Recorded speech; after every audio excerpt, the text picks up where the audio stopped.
Kru Melaka First menjejakkan kaki ke kampung Sungai Buloh, Alor Gajah, Melaka.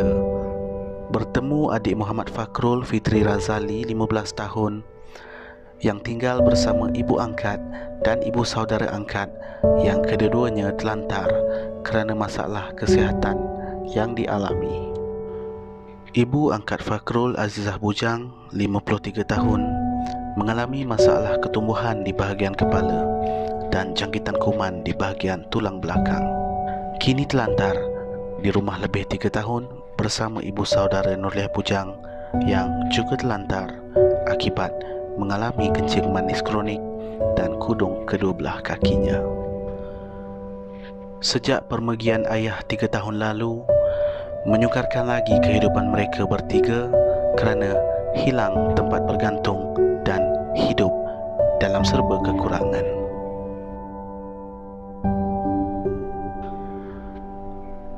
Fakrul, satu-satunya lelaki dalam keluarga angkat ini, menggalas tanggungjawab yang berat menguruskan keluarga, terutamanya menjaga ibu dan ibu saudaranya yang hilang upaya.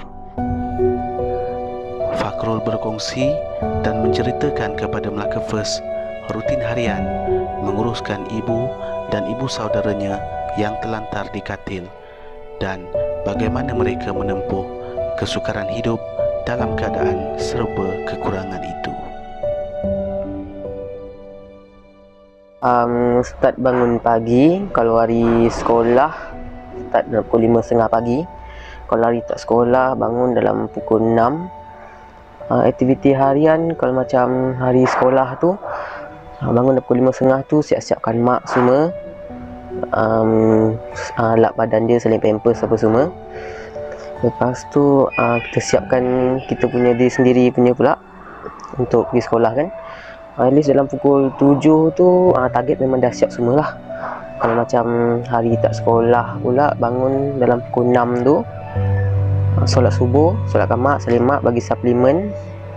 Lepas tu mak rehat kejap, lepas yang salin lap badan semua, mak rehat. Dalam pukul 8 tu kadang-kadang ada orang hantar sarapan. Pukul 8 tu kadang-kadang bagilah mak makan. Kalau contohnya hari tak sekolah. Kalau hari sekolah tu kadang-kadang ada jiran-jiran yang tolong bagi sarapan ke. Tapi kalau salin memang tunggu saya balik sekolah lah. Kalau macam salin pampers ke apa, memang tunggu saya balik sekolah. Kalau mak buang air ke apa kan. Sekolah hari tak sekolah tu memang daripada pukul 6 tu sampai pukul 12 tengah hari tu memang full. Memang tak ada masa nak macam bukan phone ke, nak main phone ke, jumpa kawan-kawan ke, memang tak ada masa. Sebab 2 orang jaga kan. So samalah macam pagi tu, lepas bagi sarapan mak tu, kadang-kadang mak perut magam kan. So mak buang air. So memang saya kena salin lah. 2 orang memang kadang-kadang memang masa tak sempat. Kadang-kadang tak sempat nak bas terlepas kadang-kadang kan. So masa tu memang terhad lah nak siapkan semua ni. So kalau lepas bagi macam pukul 12 tengah hari tu, memang kadang-kadang orang hantar, kadang-kadang saya masak sendiri macam nasi goreng ke apa kan, bagi mak makan. Itulah, lepas tu dah pukul 12 tu dah bagi mak makan semua, mak rehat. Lepas tu kadang-kadang kalau mak panas, lapkan badan mak, solatkan Zuhur. Kalau mak cik tu samalah, lapkan sama je dia punya aktiviti harian tu. Rutin harian tu memang sama. So lepas dalam pukul 2-3 tu memang masa mak baring-baring rehat-rehat ke, kadang-kadang ada orang datang ke. Lepas tu dalam pukul 4, dalam pukul 4 petang bagi mak makan balik, makan petang. Sebab mak memang nasi memang tak makan, dia makan macam kuih ke cekodok ke kan. Lepas tu salin balik untuk petang, lap badan dalam pukul 6. Dalam pukul 6 lapkan badan mak semua. Dia ulang-ulang lah, pagi malam tu sampai pukul 7 solatkan maghrib, bagi makan ubat, bagi suplemen tu balik, ada mak makan suplemen. Lepas tu bagi ubat semua, rehat ke, buka ayat suci Al-Quran radio kan, bagi mak dengar tenang hati dia. Lepas tu dalam pukul 9-10 tu mak dah tidur lah. Saya pun ada masa macam nak ulang kaji pelajaran ke sampai pukul 10-11. Kadang-kadang ada lambat pukul 12 baru tidur buat homework. Sejak ayah meninggal 2017, report 18, 19 dan dekat 4 tahun ambil alih, tak memang dah terbiasa kan, dia tak ada rasa apa-apa. Memang kita just nakkan, sebab syurga kan buat tapak kaki ibu, so apa-apa pun kita kena minta daripada ibu bapa lah. Azizah Bujang menceritakan peristiwa 3 tahun lalu apabila bermulanya kisah duka keluarga ini menerima ketentuan dan ujian yang berat buat keluarga kecil ini. Namun tidak mematahkan semangatnya untuk terus hidup membesarkan anak angkatnya, Fakrul. Punca saya punya kepala semua pisau. Doktor kata pisau, tapi dikata pisau tu tak pecah. Makin lama makin besar, tak ada mata. Jadi dikatakan operate, peringkahi. Tak operate nanti dikata nanah masuk kotak, lagi bahaya. Jadi suami saya minta doktor operate. Dalam saya tak sedar ada operate, suami saya cerita saya koma 2 bulan. Dalam 2 bulan telah ada operate saya. Kira kali terakhir ya. Dia kata dia nak selamatkan daripada nanah masuk kotak. Jadi saya memang tak sedar saya koma. Suami saya minta ada operate.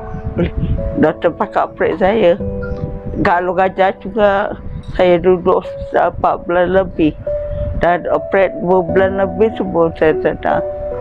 Saya sedar saya sebut nama Fakrul. Tapi masa tu boleh bergerak lagi. Boleh jalan tapi jalan pun dah huyung hayang. Tak kuat. Yang mula terlantar, yang tak boleh jalan tu waktu Selepas saya operation. tak lama lepas tu. Lepas saya operation, dia keluarkan nanah. Saya tak berjalan tu. Lepas tu dalam 2 bulan lebih tu, saya kena sawan lah sudah. Bila kena sawan, dia baik dalam belakang. Pergi hospital maka alat kaca, tak boleh keluarkan air dalam belakang. Apakah dalam maka boleh keluar. Ada buat uji kaji pula daripada air dalam belakang tu. Dia kata saya punya tulang belakang ada jangkit rakuman dengan dalam bagian otak bagian lain. Dia nak refer saya ke hospital, tapi arwah suami saya tak mau. Walaupun baru berusia 15 tahun dan masih bersekolah, Fakrul memikul tanggungjawab yang cukup besar. Di samping menerima bantuan bulanan daripada Majlis Agama Islam Melaka, namun dia tetap berusaha dan berdikari dengan menambah sumber keuangan dengan menjadi ejen kepada produk minuman kesihatan bagi menambah pendapatan, menampung perbelanjaan makan minum, rumah dan perubatan ibunya. Sejak 2020 ada seorang kakak yang kenalkan dekat saya. Dia kata boleh tambah income. Jadi saya try untuk tambah income untuk buat beli suplemen mak, beli pampers. So 1 bulan tu kadang-kadang adalah dapat dalam, nak kata banyak tak adalah banyak kan, dalam 200. Kadang-kadang ada juga yang tak ada pembeli. So ikut nasib lah.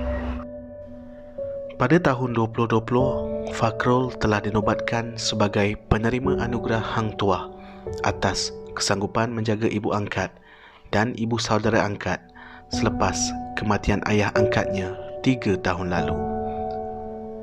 Menerima sijil dan trofi dari Jabatan Pembangunan Keluarga dan Kebajikan Negeri Melaka, pelajar tingkatan 4 Sekolah Menengah Kebangsaan Nanning Alur Gajah ini merupakan pelajar berpotensi dan juga pengawas di sekolahnya.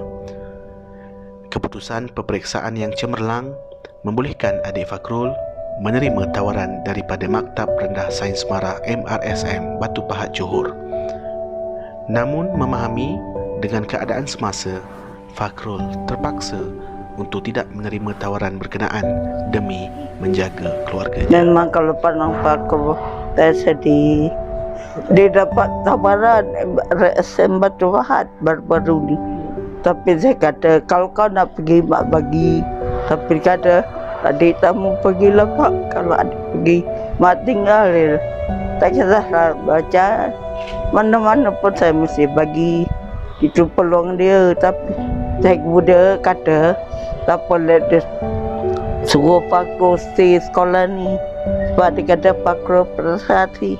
muda yang baik. Macam mana just kita ni lah tolong apa semua kan. Jadi benda ni just saya rasa macam syukurlah kepada Allah sebab dapat terima pingat ni. So untuk orang lain rasa ringan-ringankan lah, tulang beban untuk menjaga ibu bapa anda, sebab time-time kecil dulu kan ibu bapa yang jaga kita. So untuk balas budi diorang, macam lah ibu bapa sakit ke apa ke, kita tolonglah kita kan, sedaya payah kita tolong diorang. Azizah bersyukur kerana mempunyai anak seperti Fakrul. Walaupun bukan daripada darah dagingnya, namun itu bukan penghalang kepada Fakrul berbakti kepada ibunya selagi hayat dikandung badan. Apa kerasa punya anak? Banyak jasa dekat saya. Dia lah saling kat saya. Sampai buang. Dia lapkan saya pagi. Bagi makan saya macam dah. Dia lapkan. Ni bibi tak ada. Sepanjang ada cuti. Dia lapkan dulu pun jadi. Sebelum saya dulu, dia pula. Memang ada anak yang baik. Tapi lah saya sedih. Sebab saya sampai besar baru. Tak pergi mulai. Bagi aku tak jalan rumah. Tu saya sedih sangat. Kepala mereka macam ni.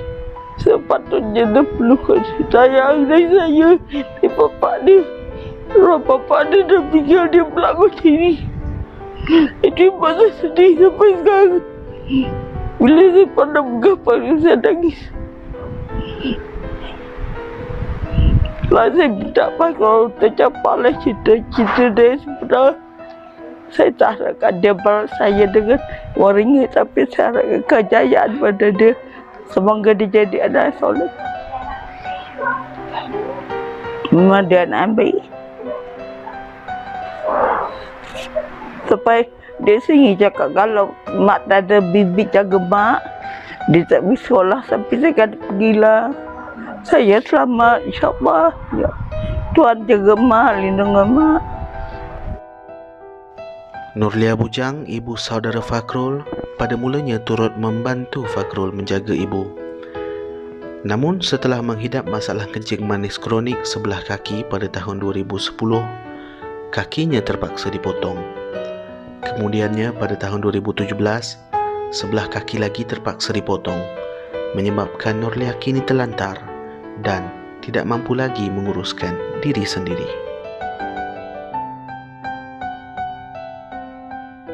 Adalah masak, mengemas. Dua-dua belah dah potong ni, masak dah betul ni. Nak bangun tak boleh.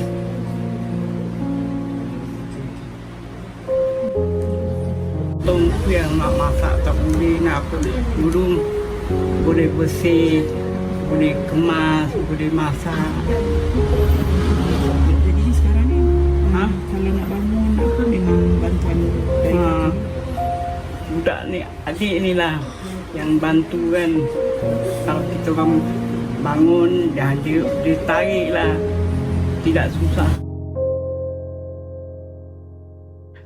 Kedatangan Melaka First ke rumah keluarga ini disusuli dengan kehadiran wakil dari Pertubuhan Perpaduan Ekonomi Malaysia, sebuah badan NGO, dan menyampaikan bantuan berangan keperluan asas yang sedikit sebanyak dapat membantu keluarga malang ini.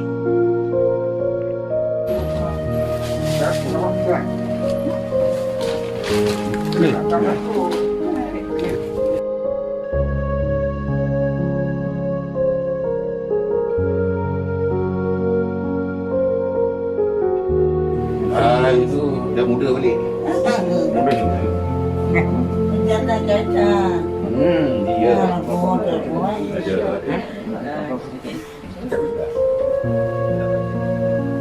Saya mewakili PPEM dan juga daripada Veteran Tentera hari ini adalah memberi sedikit sumbangan kepada saudara kita yang hilang upaya yang mana difahamkan Puan Azizah adalah suami dia buat tentera dulu tapi dia meninggal so inilah apa ahli, kalau dia pernah tentera dia punya bakat lah.